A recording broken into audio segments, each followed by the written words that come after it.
feared through Killarney. Now I'm back to hitching with the wind. But if Mickey Flynn should ever find me, I'll throw me caution all behind me and square off on that son of a bitch again. He cracked open a river too, he beat me solid through and through, and so jiggle my unconscious frame. I won me healthy sheriff fights, well lucky soul still have me life since Mickey Flynn beat me dumb and lame.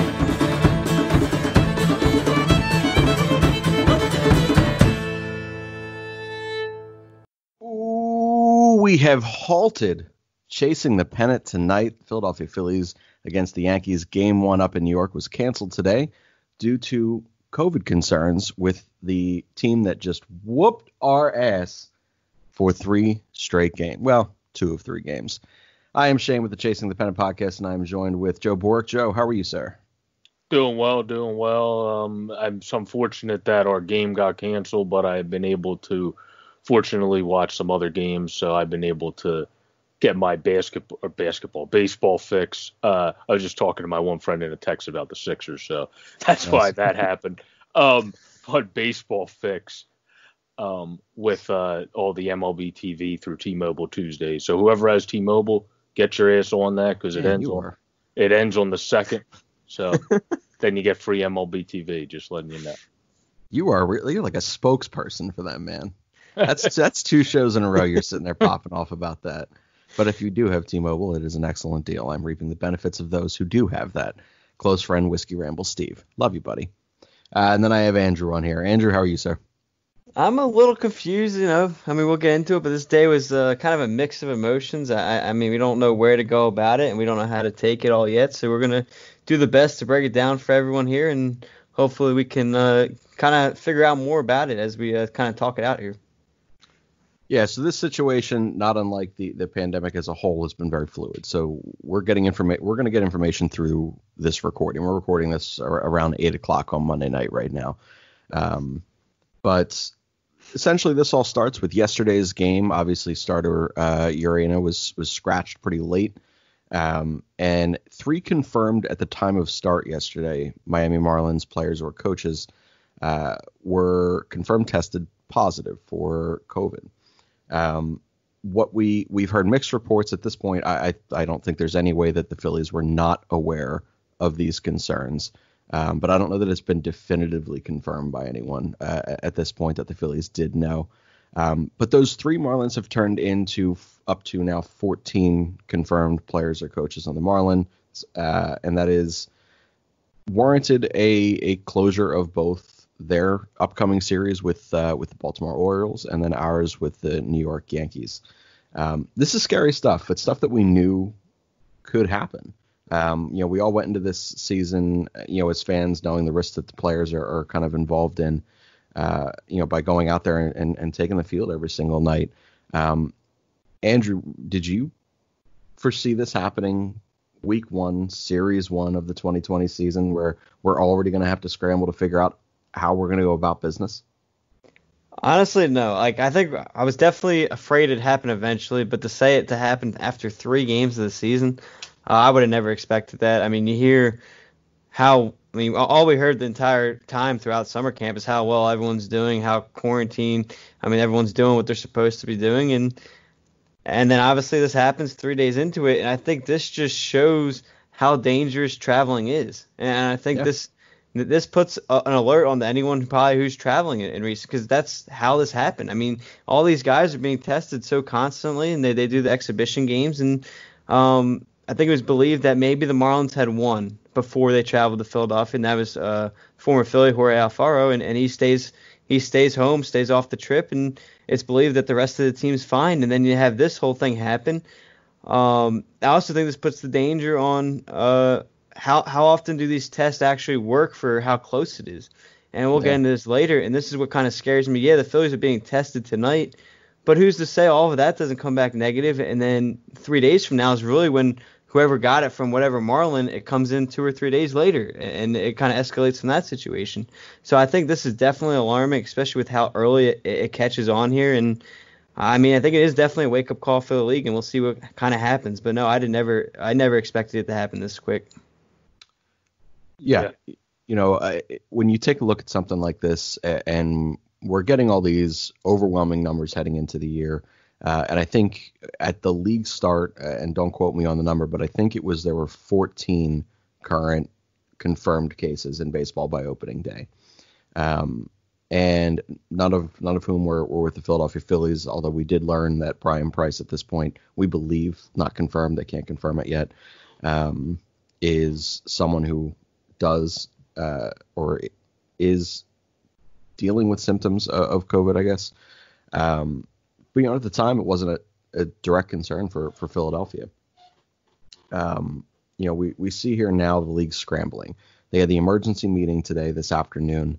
And one of the things that is really alarming to me, and what I hope to God was discussed in this meeting, we don't know too many of the details at this point, but Bork, I want to kind of get your take on it.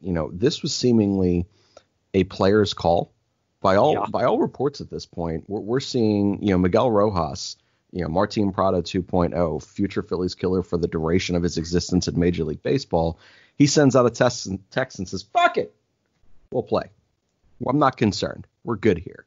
And it was a group text like we have. It's as though we're sitting here saying, we don't really give a shit. Let's give it a go.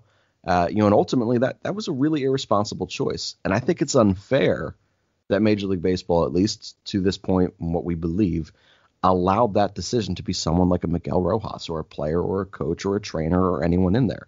That's a medical professional. And they weren't prepared.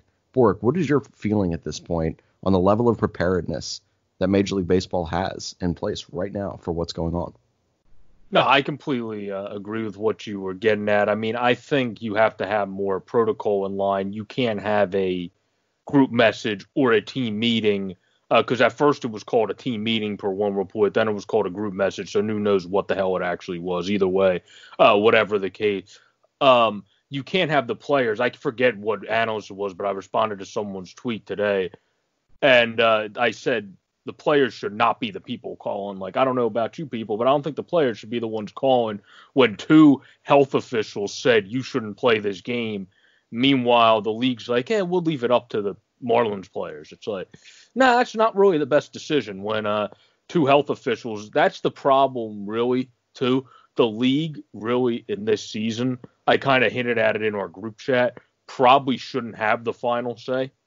It should probably actually be health officials, but they would never give that to the health officials. So the fact that the league has the final say, too, and then can basically just tie themselves like politicians do and say, I'm not going to get involved. Let's just see what they decide by themselves, which is basically what they did for yesterday's game. That's not the best look. If they had, obviously, the health officials have control of the game, there's absolutely no chance they would have played that game, because you see reports after it that two health officials literally said, don't play this game, and they ended up playing the game anyway. And I think they said the way the Marlins, they don't know this, could have got it. I think it might have been in Atlanta, but wherever they were playing before the season started in an exhibition, when I was listening to one game earlier, they said it started raining, so everybody had to crowd in the dugout. They couldn't space out anymore. So they said that could be the culprit that brought them close together to each other to kind of be able to cause everybody to get it, because everybody was in close quarters where they wouldn't have been if it didn't start raining in that scenario. But that's just one case that people think could have been the reason. It also could have been on planes and such not. But the league messed up letting them play that game yesterday. Other than that, they responded well, since, like you kind of said in the group chat, Shane, it was just a little too late. But since canceling the games, bringing the Orioles back to Baltimore, and just going to play at Baltimore if they're going to play that series, that was a wise decision. And I think the wisest decision would be, if we're going to play tomorrow's game, don't play it here. Just play the 3 games in New York. I wouldn't even try to play here. I would let the I'm pretty sure the series starts there. No, it started here. Does it? And then went to New York. Yeah. Yeah, it was supposed to start here. We're gonna go to New York and then Toronto, but obviously Toronto's moving here already. Back here, yeah. So it's gonna be interesting to see what happens with that series too. I think we'll be fine by then because I think they just need a few days to do that laser cleaning they do and all that like expensive cleaning that they were talking about on the news. But I don't think they should play tomorrow's game. I think that would be a little irresponsible to play tomorrow's game in Philly when you can just play it in New York. But I think it's tough to kind of lay the rest of this week out as a whole. You know, Andrew had mentioned in the group chat, you know, you would kind of assume with the amount of positive tests that the Miami Marlins had, the Phillies of just playing them, both of these teams in theory really should be quarantining for the 10 days. You know, allow for that time for the symptoms to kind of set in. Andrew, you had mentioned the validity of some of these tests. At this point, we don't know if we can trust them. How many false positives, how many false negatives? We don't really know. At this point, they're doing the rapid test. I think it's every other day at this point still. Yeah, I think so. Which that's even crazy in itself. I mean, you have the NBA and NHL testing every day. Like, how come the MLB can't get tested every day? I have Which no they idea. should be the league doing it. I was going to say, because if you're any league that wants to do it, the NHL just reported 0 when they got there. The MLB. The NBA's been doing better since everybody settled in. Other than Lou Williams, looking to get some chicken wings in a gentleman's club. Yeah, I was going to say other Gotta than respect Lou, him. but other than a few select people going out of the bubble to get their food. But no, they've looked good. That's the one league that needs daily testing because you're traveling. The other leagues are staying in a bubble in a controlled environment. Like we talked about on previous pods, you can only control this environment so much because everybody's going home. Everybody's going to go to maybe their local deli to get food and all that stuff. Maybe they're going to go to Just Foods to get food, you know. But that's something that could happen for people. So it's that's why I don't think it's a wise decision. I always thought they should have went with the 4 or 6 hub cities we heard. Well, hub states, technically it would have been, because they would have picked states that have multiple baseball stadiums and went with them. Excuse me. I've lost some losing my voice for being on a bunch of different things. But they have all these hub cities, and they could have went with that because PA has a couple. If you upgrade the minor league stadiums, you also have multiple minor league AAA stadiums. Obviously, California is not in good shape, but if that would have worked theoretically if they actually were able to lower their cases. But Texas has a couple stadiums. You have Houston and the Rangers, and you didn't knock down the old stadium, so you could have been assholes and been like, yeah, someone's playing in the Rangers' old stadium. Kind of sucks, but, you know, terrible stadium. But, yeah, we'll put somebody in there. But that would have – so they had options, but the MLB and Manfred sounded like an idiot saying, oh, I don't think we should have went with this because, oh, we have a longer season. We have more people. That's true, but that's why you would have had 6 hubs instead of just 2 cities. Like, you wouldn't have had that with the MLB. You would have had the 4 or the 6, like they said. That still would have been better than everybody going everywhere. Like, that would have, rather than traveling, almost making it like the KBO. You would only travel between about 5 to 6 locations where they do 10, so that would even be less than them compared to traveling between all the locations we do now. That's kind of the way it would be. I do agree. I think baseball really, missed the opportunity here, especially when we're seeing the success, the early success in both the NHL and the NBA.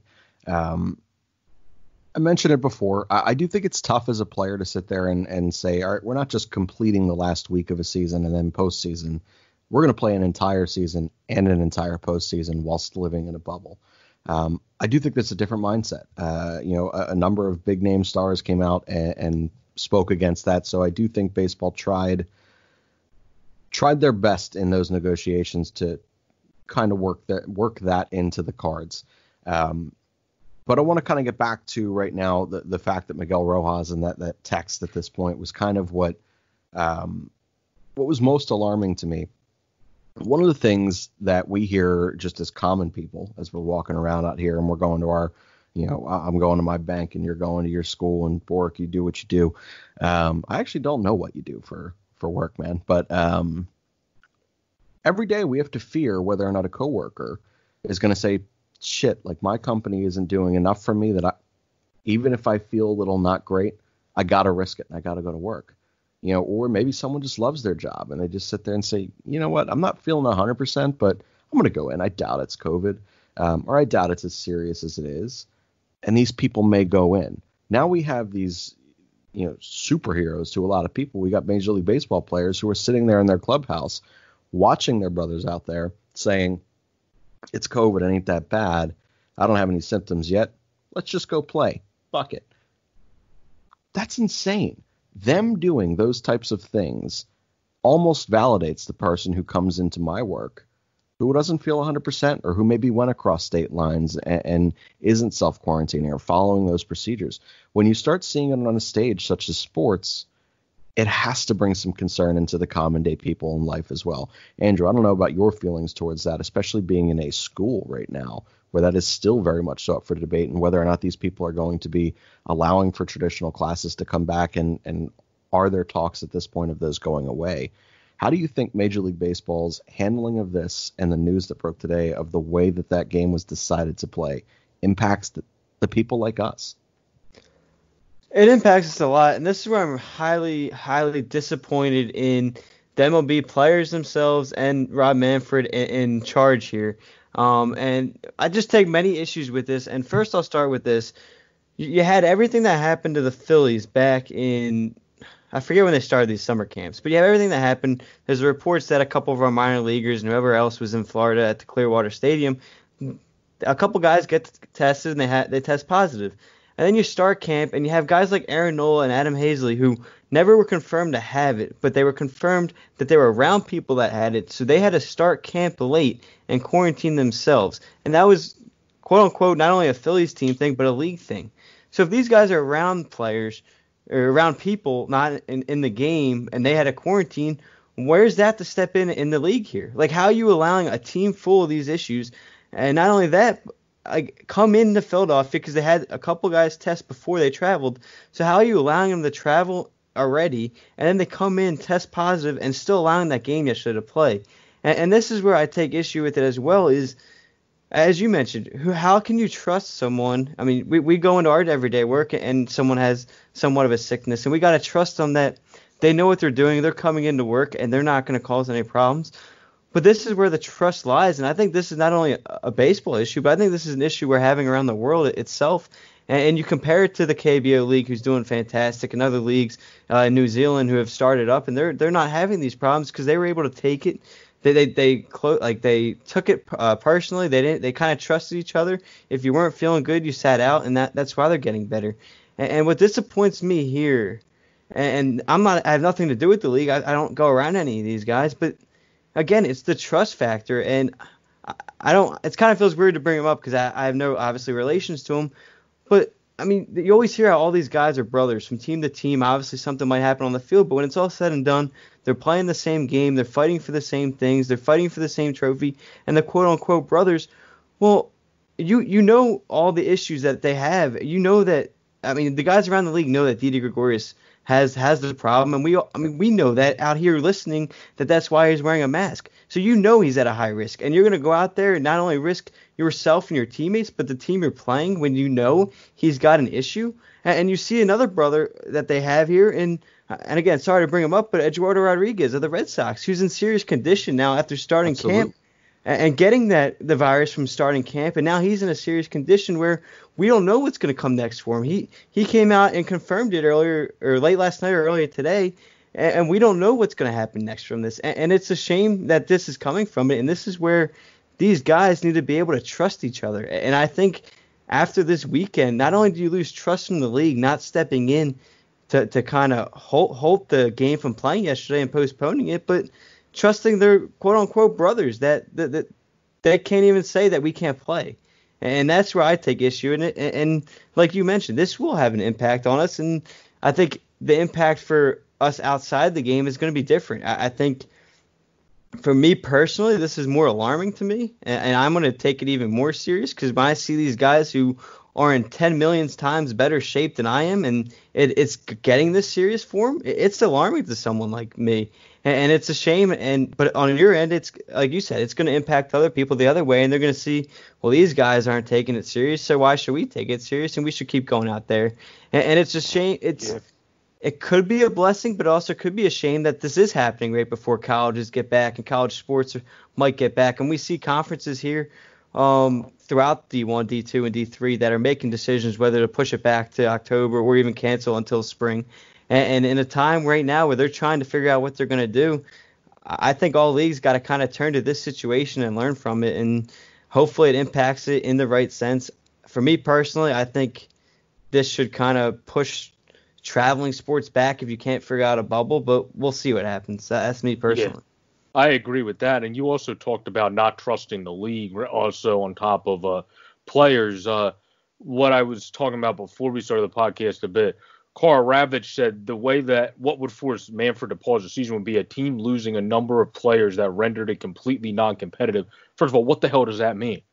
It means enough players on the 30 man. I understand that, but to certain teams, you could lose 10 people, and in quote unquote competitiveness, you would still be somewhat. You mean Cole Irving's not competitive in 16 team? Well, we're not one of those teams because we have dog shit pitching already. But I'm talking about if you're somebody like the Dodgers, hopefully this doesn't happen, obviously, but you could lose like 8 people. And you would still field a quote-unquote competitive team.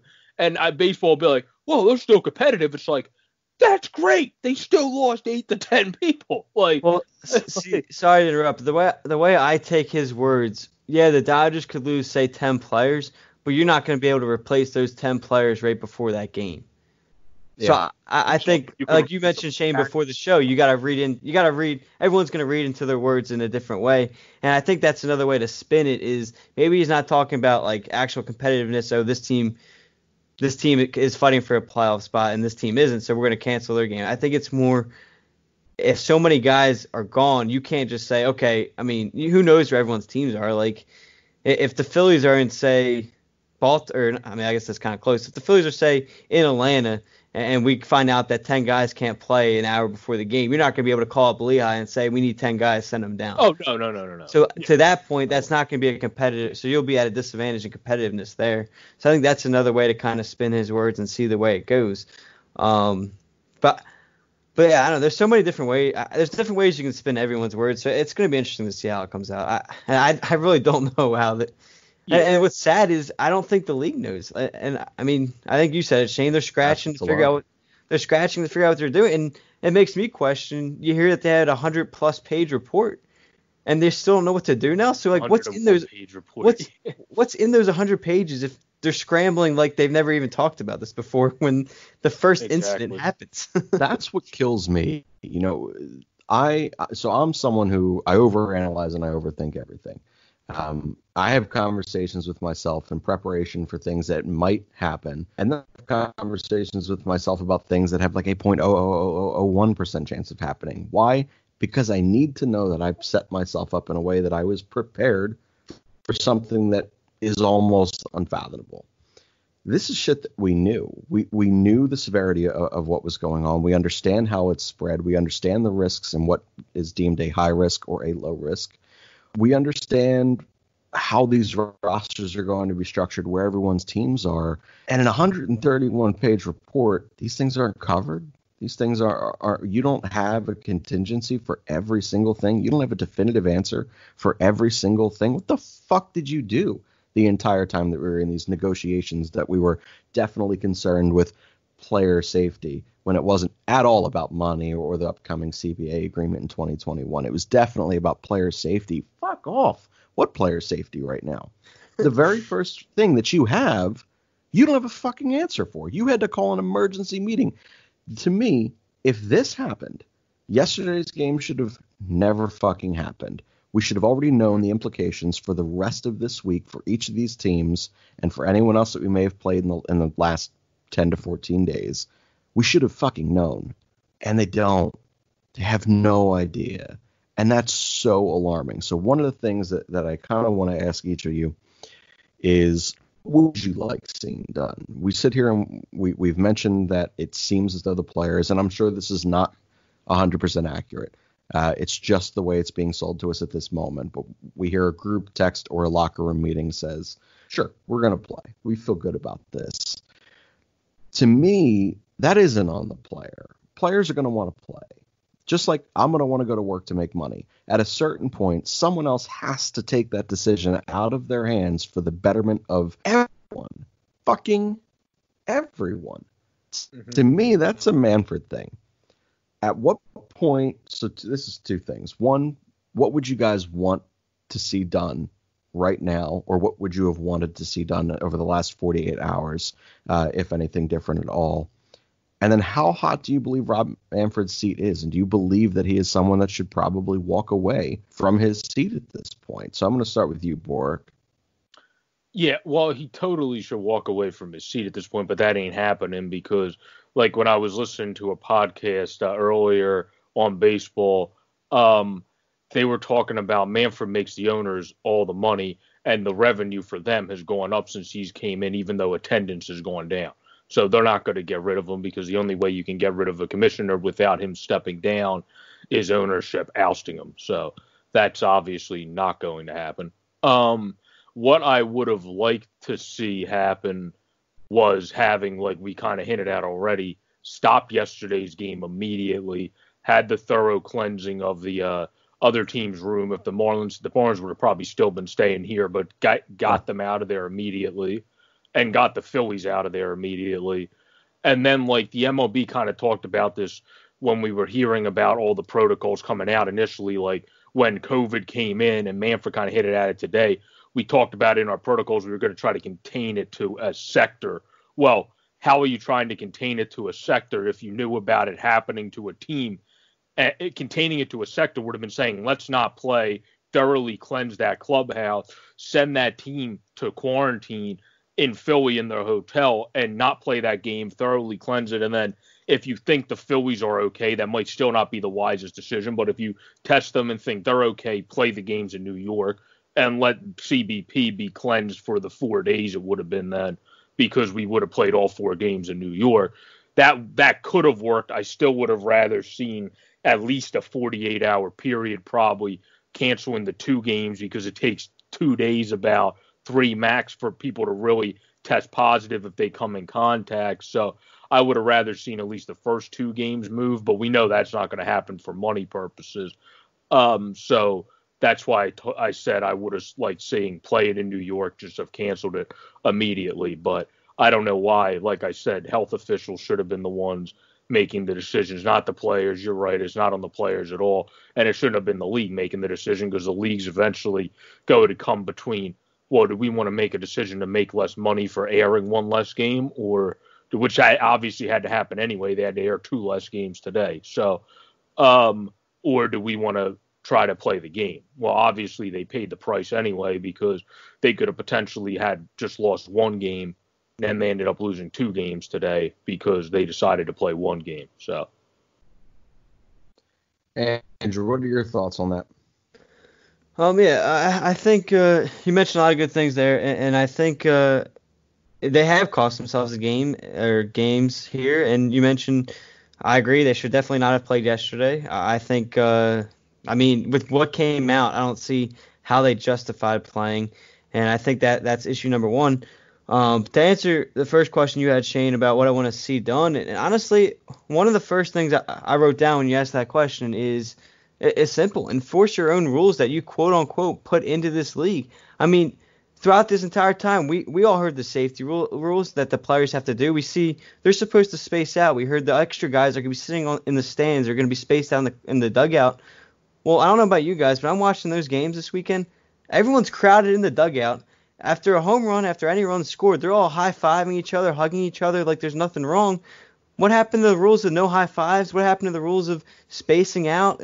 None of that. And you see the guys, they're chewing gum, they're spitting still. Everything that they said they couldn't do this year, they all still did. So I think that's issue number 1. So I think one of the most simple things is enforce your own rules. And it sounds stupid because you think they would do it anyway. But, I mean, everything they said that was going to be illegal this year, it looked like they were out there doing this weekend. And I think that definitely helps to lead to some of these issues. And you mentioned it, like, I don't know if was Price there Friday night. I didn't know I mean, we only I saw him believe so. Okay, so I didn't know if he maybe got it from a Marlin, if he interacted with any of them Thursday or Friday, maybe. I don't know. I But actually think that going into the season that he was already not he was already there. okay. I believe. I might be wrong. Okay, so I honestly didn't know he wasn't there until they had the mound Oh, he visit. wasn't there game one? I thought he was there game one. I could be wrong. I thought he was there our first game. But anyway, Okay, regardless. But yeah, Yeah. even the mound visits, all the guys going out there, and I don't remember if our guy did, but watching some of the other games, not everyone going out for the mound visits had masks. And you say that's going to be a mandatory thing in the clubhouse and dugouts and everything. And I get it. If you're playing, you don't need to wear it. But when you see them high-fiving some of these guys in the dugout, they're not all wearing masks in there. The coaches were, but not the players. So I think that's simple. Rule number one is enforce your own rules. That's something I want to see kind of changed here. And if it means add more, add more. And if the union can't get behind it, unfortunately, maybe you have to cancel the season. Because if you can't agree to all the safety measures, that's what's going to have to happen. In terms of both the Phillies and Marlins, unfortunately, I think it's definitely safe to say they shouldn't play tomorrow night as well. Because, again, I don't think you're going to get all the things back necessary to tell whether it's safe to kind of go back there for these two teams. I honestly wouldn't be surprised if the Phillies don't get a game in until Friday, because I don't know how you justify the Phillies traveling here with the uncertainty. And I think the Marlins actually got, and this is kind of crazy in my opinion, is all the Marlins who got tested negative, I think, were kind of allowed to travel to Baltimore, and I think those guys are there already, getting ready for whatever replacements are going to come up to kind of help them get through that They're series. going back to Florida. They were supposed to to originally go back to Miami, but I don't know what they're doing now. Yeah, because the I heard article I read, Baltimore came back up to Baltimore now. So yeah, I thought I heard they were planning on Chicago. moving the series to Baltimore and trying to play it there. Maybe that was speculation. I don't know. Baltimore is back up here now. They confirmed that though in an article I read before the pod. So But and that's what's kind of sad about this. The MLB again didn't have anything in place, so you don't know the certainty of these games. And we all heard that everyone knew Miami kind of stayed in Philadelphia last night. So why did Baltimore even travel to Miami in the first place last night? There's already speculation that the game was going to cancel. They should have just stayed in Baltimore as well, or wherever. I don't know where they're at Boston. Force a hand. Shit, I wouldn't go down there. Once you read what you read, even if there's a 5% chance that the game may have continued on, force the MLB's hand. Yeah. I would not go down there and play that They team could have right done now. what the Fish did too. They could have waited until the morning to make the determination, because the Marlins were playing in their home stadium and weren't going to fly in until right before the game because they were waiting to see their test results this morning. The Orioles could have just said, well, let's just wait until we hear what the hell they're doing and then play it by there. So that's what would have been wise. Or the league what would have been wise was the league just tell them not to travel, like we said, but they're not smart enough to do that. So they didn't do that. So. And I know this is a long shot because they already tried it and the players kind of declined it. But honestly, if I was in charge, I think you have to realize that this season can't happen unless you stop travel. And I know we mentioned how it's longer, but if you think about it, if they were to go into a bubble, they're only an extra week or two than the NBA and NHL, because they're playing so many games in a row. They're only going from now until the end of October anyway. The NBA Finals is scheduled for October 15th, 16th, I think, if it goes into Game 7. So if you really think about it, you're only staying an extra week and a half to 2 weeks. Just because of the amount of games you're playing in a row, it's essentially actually the same timing. So I think at this point, you have to find a way to get to a bubble. And if the players don't want it, then unfortunately I think you have to give up on the season. And I think that's why if I was in charge, I'd suspend the season for a week or two. You figure out a destination where to go, whether it's one city or state or if it's three, and you pick a destination. And I think 3 would be fine. You put the West in whatever city out there. You put the Central in whatever fine city here in the Central, and then you put the East teams in the East. And I mean, Bulwark, you mentioned Pennsylvania. I mean, even if you're not going to go in one city, you just stay in one state. Yeah, you mentioned you have all the minor league teams. The Phillies are late. You got Lehigh, you got Reading, you have the actual Phillies stadium, you have PNC Park. You can even go. I'm blanking on. I feel so Williamsburg. I feel so Williamsburg, stupid that you have the games out there by the Little League World Series now every year, so you already have the Major League Stadium set up out there, and obviously the teams love it out there. I know they get to interact with the kids and everything, but it's always a fine destination, so you kind of already have spots set up. So this is a big calling. It's on the league now. It's in the hands of. I don't trust the guy it's in the hands of, but that's where it is now. That would be my plan: is suspend it for a week or two, find spots to put these guys in and make it safe. And if you're a player, sorry, I know I'm kind of ranting here, but if you're a player, I don't know how you kind of pass up on the bubble. Like, you see the NBA succeeding from this, you see the NHL succeeding from this. How do you pass up on that? Especially, again, knowing some of your own guys are at risk. My question to them is, and it would be to any of them, how do you pass up on that situation knowing that these other leagues are succeeding tremendously from it?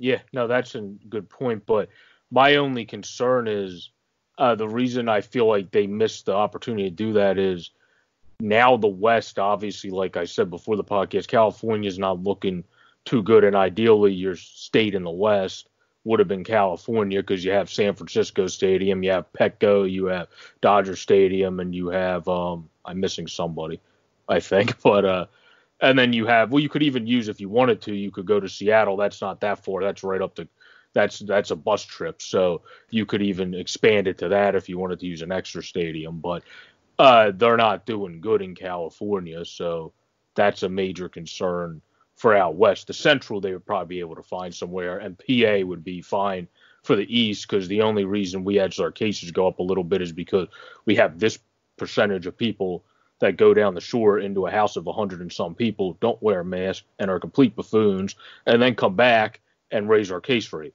That's why it's not a lot of people. It's a minute percentage that makes everyone look bad. So everyone, you're great people other than that minute percentage.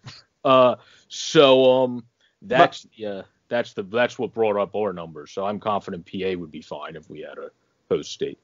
My only counter to that is there's enough places around this country where you can find. And again, if you have to split up, if you gotta say, like, just maybe whoever stays in this, and it's not ideal, but I don't know what their cases are. Like, I don't know everyone's cases situation, but if you have to play in college stadiums, you have to play in college stadiums. They're essentially the same dimensions. They're just not filled with the same capacity seating wise, but obviously that doesn't matter. Yeah. So if you say, go to Omaha, play where the College World Series is. That would be thing is retrofitting all of the electronics, because you want all MLB games, with the exception of, I think, like 2 stadiums that are grandfathered in, have the exact same camera line.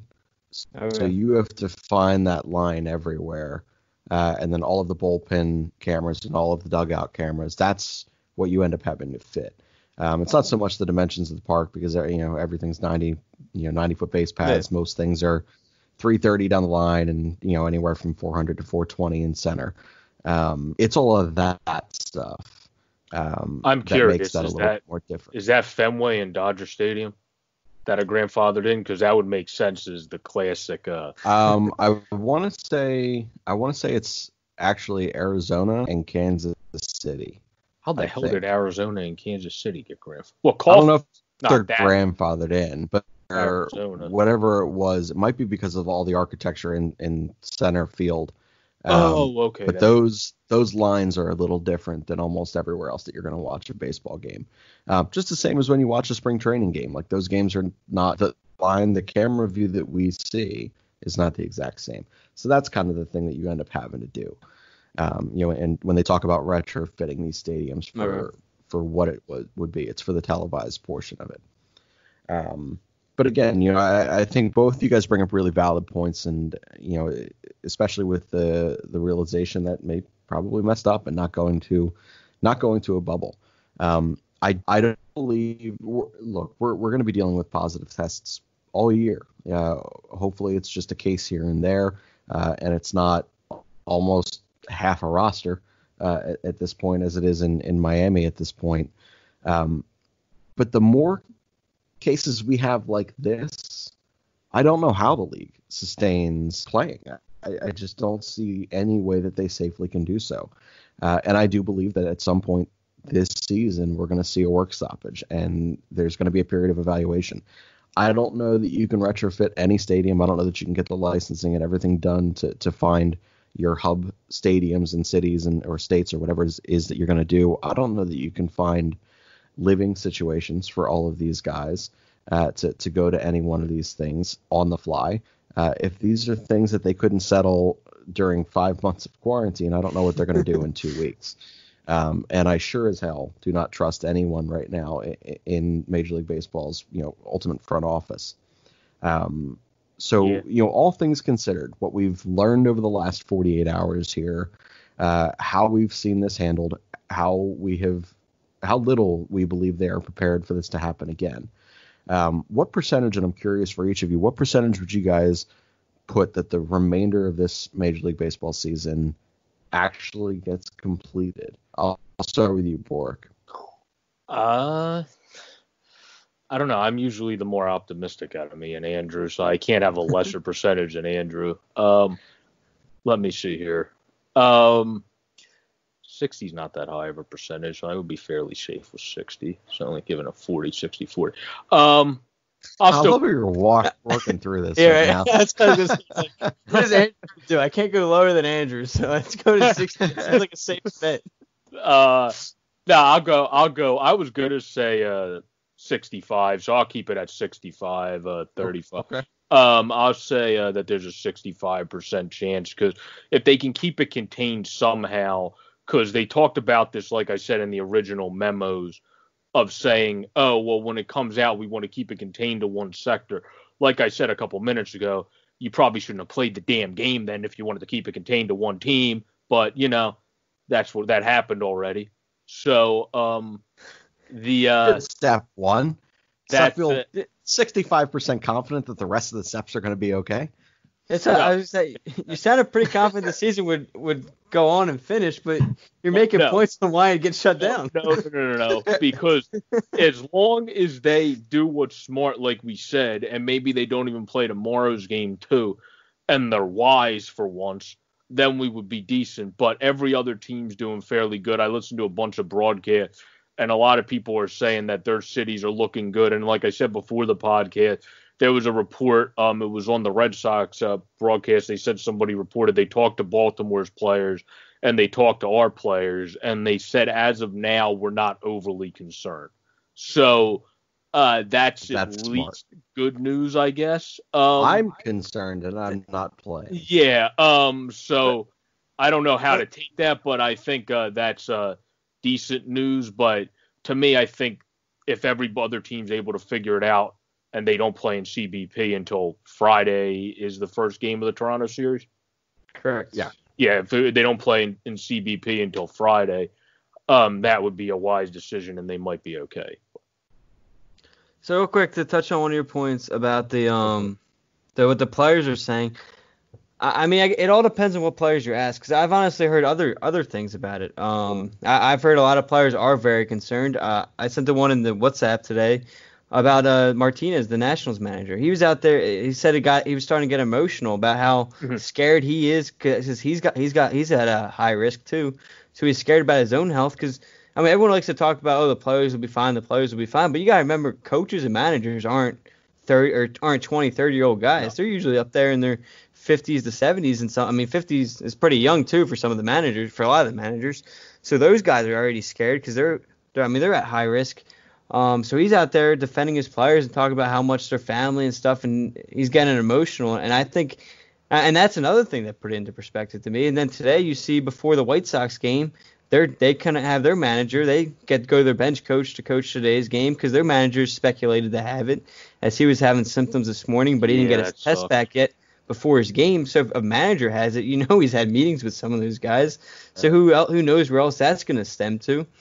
And I was watching First Take this morning, and they had Jeff Passan and I always forget her name, Jessica.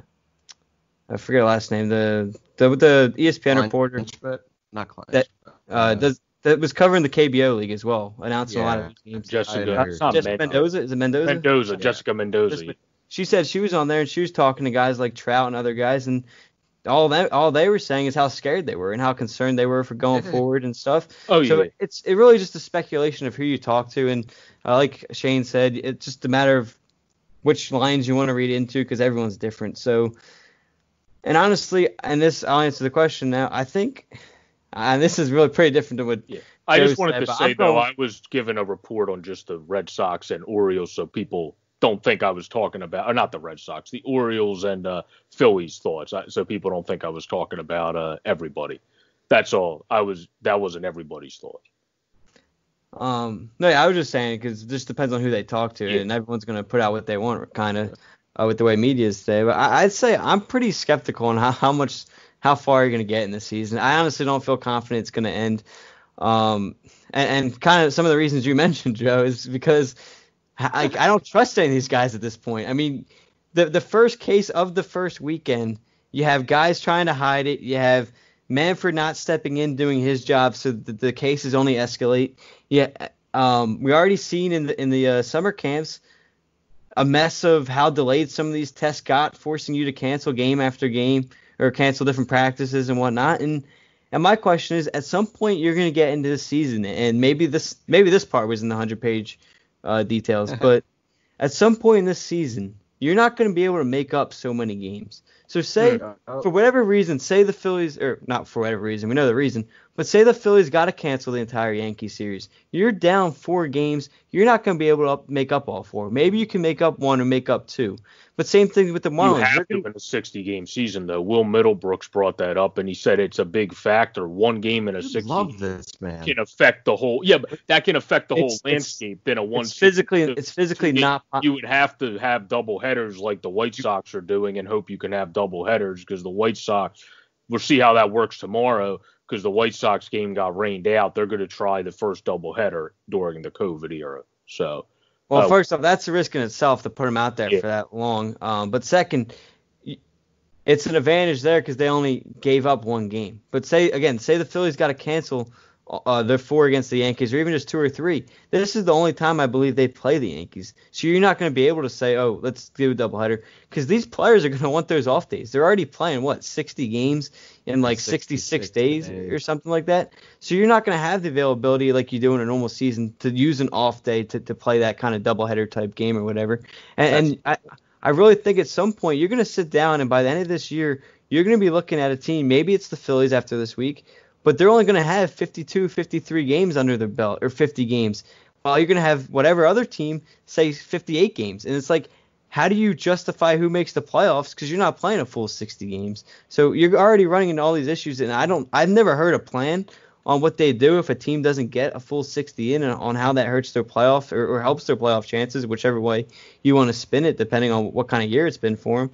So with all that being said, and the lack of trust I have in Manfred, and now after this, the players and coaches themselves, because I thought Don Mattingly's comments were pretty bad too, and what he said is kind of like, if someone gets it, it's going to happen throughout the year. So we got to so after that, I really think it's only like a 25-30% chance they are able to finish the season. I think that's being generous to myself. I think that's an optimistic look at it.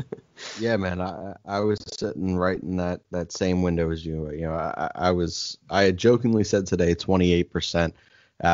You know, and then 7 hours later, after making that comment to a buddy, I'm pretty confident. Like, I feel like that might be, as you mentioned, generous, Andrew, for the likelihood of the season getting to finish. Which is super sad, man. I was so happy 3 days ago. A bunch of glass half empty people. Well, you know, we're realists. I'm from Philadelphia. I'm messing with you. I'm not. And here it is. And again, it all comes down to the travel, and that's why I say that. Like, I think the NBA and the NHL have a fantastic chance to finish their season. But I mean, Joe, you mentioned it throughout the podcast, is how bad California is and how bad Texas is, and for the East, how bad Florida is. And the Phillies got to go down to Miami and play, I think, 10 to 12 games down there. So you got to go back and forth. And I don't know if the Tampa series home or away. I can't remember off the top of my head. So that might be another trip down to, honestly, the worst state right now in terms of corona cases. And so with all that traveling, there's just no way you're going to prevent these outbreaks. And you can only withstand so many outbreaks before you say enough is enough. And especially when some of these guys are at high risks. I mean, if a guy with a high risk gets it, another guy with a high risk gets it, I mean, that's just an accident waiting, or Yeah. it's just something bad waiting to happen, and it's not something you want as a league or a fan or anybody. Yeah, another idea I had. Sorry, I didn't mean to cut you off. I was just going to say was play in the other stadiums instead of the hot spots, because there's no home. Technically, the corners and all that, the caveats of your stadium, but there's no technical home field advantage with the fans. So they should have just never had the Fish or Tampa play in Tampa or the Marlins Stadium. They should have just said, let's have them play in all the stadiums that they're scheduled with, but in that other team stadium where it's not as much of a hot spot until potentially in the second month of the season or whatever, maybe their area settles down and then you allow them to have home game. The problem is, like I said, that would be giving the MLB credit of being smart, which they're not. Yep. So that probably was never even thought of. That's a fair point too. Yeah, that would have been a half decent decision in my eyes. I think they should still do that now. I don't think Florida should go back to Florida. I don't think Tampa should go back to Florida. California, you're playing with fire, but some areas are better than others. Like San Diego's not as bad as LA, for example. Like, all depends where you're at. But I think you're going to have to do that there because that's too many teams. But you could try to do it there as well if that becomes a problem. But Florida, you have to, because that's like the Mecca right now. They've been doing worse than Cali even. I mean, that's like our worst hotspot in America. I don't think you should have the teams go back there. And I think Tampa's playing there right now, or I think they play there today, if I'm not mistaken. So the 2020 season, the total COVID season at this point, 3 days in, 4 official days into the season, we're already in a high stress conversation about the health and safety of our players, of our managers, of the staff in all of these organizations, and then wherever these people are staying. We have to think about beyond that the factor of the rest of the country. What hotels are these guys staying in? That staff is now being put at risk. The ripple effect of all of this is so great that it is truly something that if baseball doesn't get it right, I think, like Andrew and I said, that 25 to 30% is really generous. So we got about 4 or 5 minutes left before I got to go start a run for obesity tonight. I got a buddy coming through. I got to try to catch up to Andrew and all the quarantine weight getting down. So I want to get just a couple really quick thoughts here on some things not COVID or not specifically COVID related. Girardi goes out and states that Benny Velasquez will make his start on Friday, assuming that we are playing and assuming that everything kind of corrects itself throughout the rest of this week. We all kind of believed and kind of took it that with Spencer Howard starting the same day as Vince Velasquez, that he had a one-day tryout, and that was pretty much going to be enough for all of us. And I don't know about you guys, it's fucking enough for me. I don't need to see him in the starting rotation again. But what do you think the likelihood of Vince Velasquez 3, 4, 5 starts before we see a Spencer Howard at this point? I'll start with you, Borg. I don't think it'll be that many, especially if he stinks against the. Is he pitching Friday's game, or what's his? As of now, he's scheduled for Friday. Well, I guess it'll be Saturday's game. With today's cancellation, I assume everyone's going to be pushed back at the starter. Good point. So I guess it would be Saturday's game if they only push it back a day. I would say he's probably getting one more start because of the tweet I brought up in our podcast the last time when he had a 14.46 or whatever. Johnny Howard tweeted against the Marlins and like a 360 against everyone else since July of last year.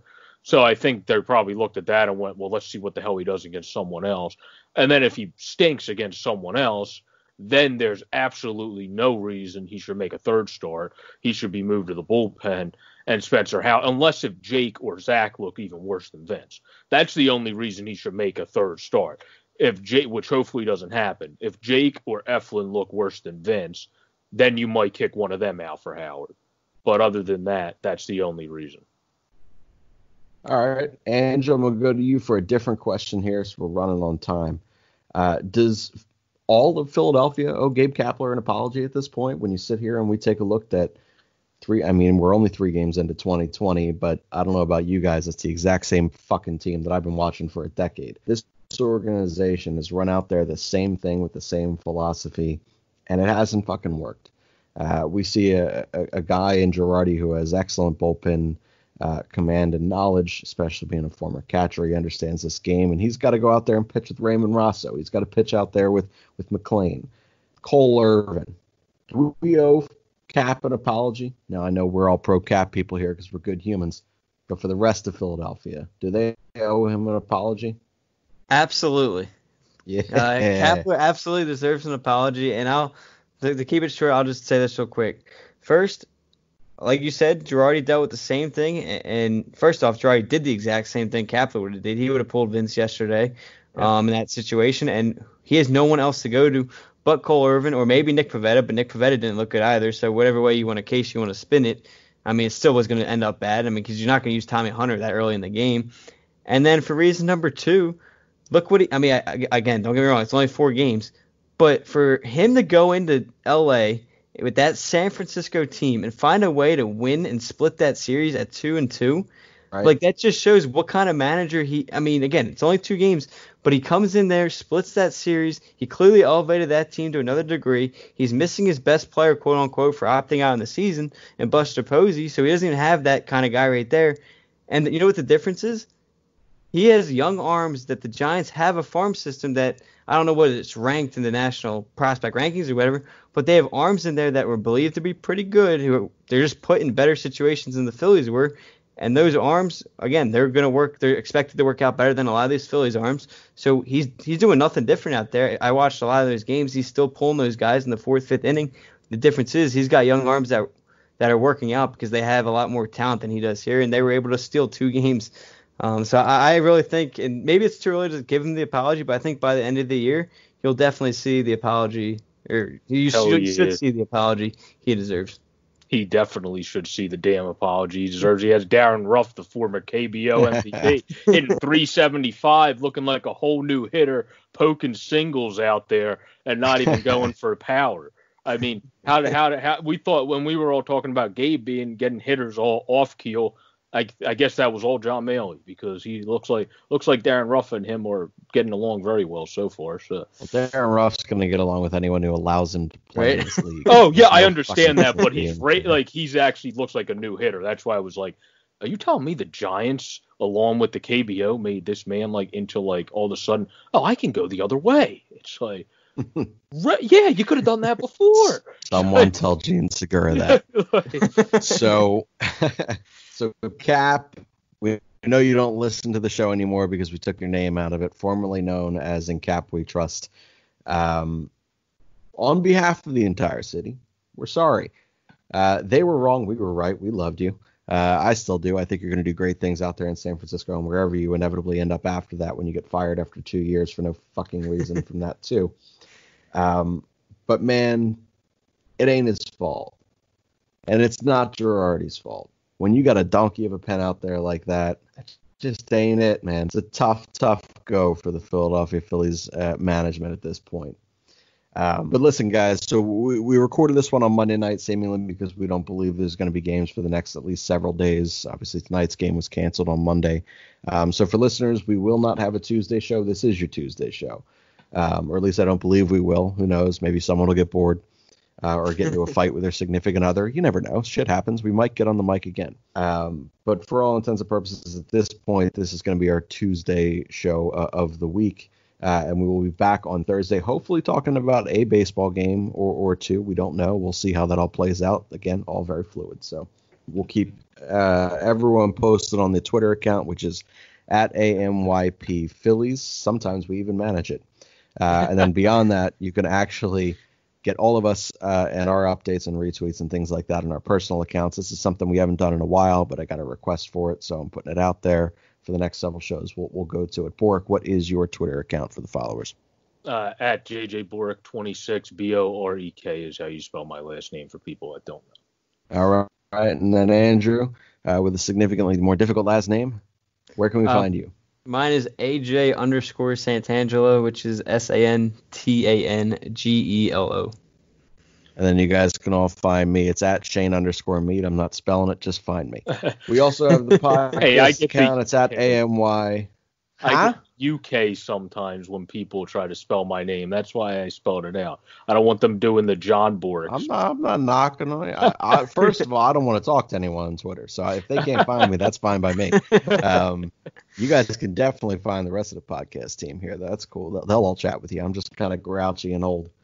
But for the most part, that's going to end this one tonight. Before we do go, want to remind you guys to go to Just Food. It's 215-794-FOOD, 215-794-3663. Treat yourself. Take it home. Everything's in a different spot right now. I forgot where I put like my cue things for all the ads. It's a fucking nightmare. But go visit our guy, Asian Rob. It's fantastic food, as Bork alluded to earlier in the show. Well done. Enjoy that plug. Again, as for Rob, he's probably going to be wearing the AMYP or CTP T-shirt at this point, which I respect. I feel as though it's probably his uniform, which is awesome. Love that guy for that. Ask for whatever. Just tell him to pick whatever he's feeling that day, and it's going to be delicious, I promise. We're going to send this one over to the Jackdaws. Again, continue to support them as well as www.thejackdaws.com. Visit them on Facebook. Just search the Jackdaws. They'll be the first ones that come up.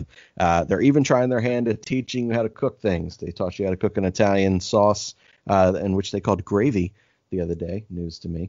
But it looked fucking delicious. And they told me it smelled delicious. But so give them a follow. They're pretty multi-talented. They're wonderful human beings over there. That'll be it for Chasing the Pennant podcast. We'll be back this Thursday with another episode. Revered and feared through Killarney. Now I'm back to hitching with the wind. But if Mickey Flynn should ever find me, I'll throw me caution all behind me and square off on that son of a bitch again. He cracked open a river too. He beat me Sunday through and through, and such over my unconscious frame. I won me healthy sheriff fights. Well, lucky son, still happy life since Mickey Flynn beat me dumb and lame.